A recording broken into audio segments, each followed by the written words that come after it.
Hello, this is Mohammed Al Gnash, and today we're talking about a summary of US history. This is a nice article by Lars Martens.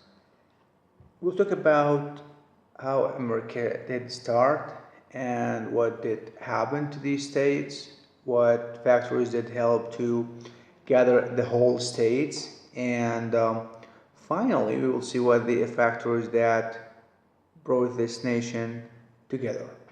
We will broadcast it as two series, like one episode for today, the other one for tomorrow.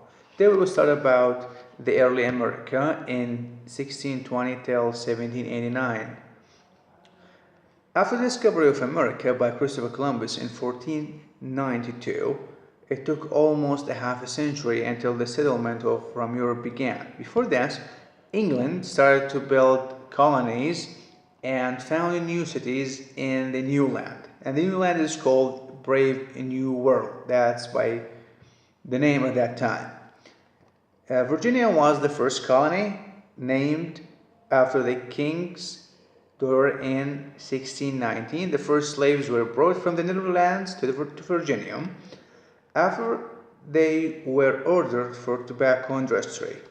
In 1620, the so-called Pilgrims landed near Cape Cod after they immigrated from England to the Netherlands and founded Plymouth Plantation.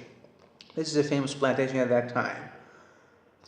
On their ship, the Mayflower, they signed a compact which says the government and the laws should be followed from common decisions without giving up the loyalty to the British Crown. After that, new colonies are founded in America, which is called New England by the Pilgrims.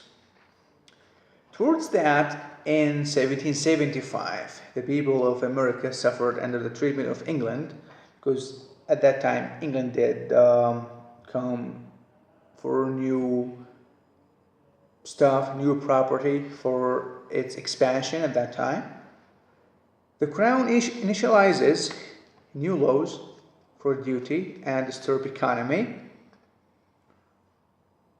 The desire of an independent land grows, so the colonies turn away from the motherland and start fight against the British regimes. They have got a very bad equipment and almost no chances when the British troops try to rob an ambush. The Americans besieged Boston and the Second Continental Congress and came together to declare George Washington as a supreme commander.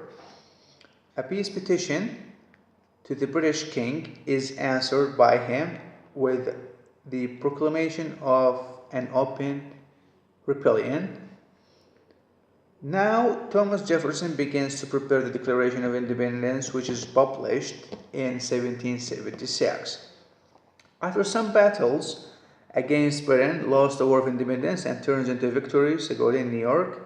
Even if the British troops won new several times during 1778 and 1780 in the southern cities after the Americans fought them in Yorktown with the help of France,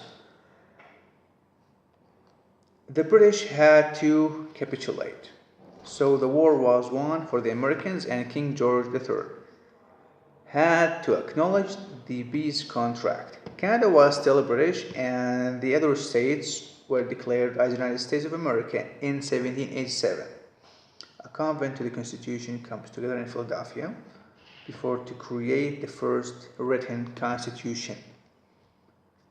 George Washington is a great figure at that time, became the president of the convent on March 4th, 1789. The new system of government starts his activity with George Washington as the first president of the United States. It's based on the decision as to divide powers. The Congress builds the legislative and consists of the House of Representatives and the Senate as well. It has to decide upon peace and war and military contracts and other issues, and other state issues like coins, weights, duties, and taxes. The president is the executive and has the right to select the civil servants and take care of the execution of the Congress decisions.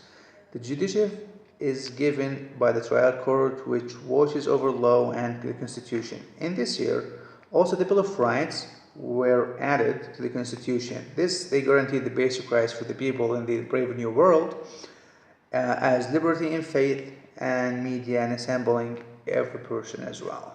Thank you for watching. This is the first episode for a summary of the US history. Hopefully we continue that. Thank you for watching.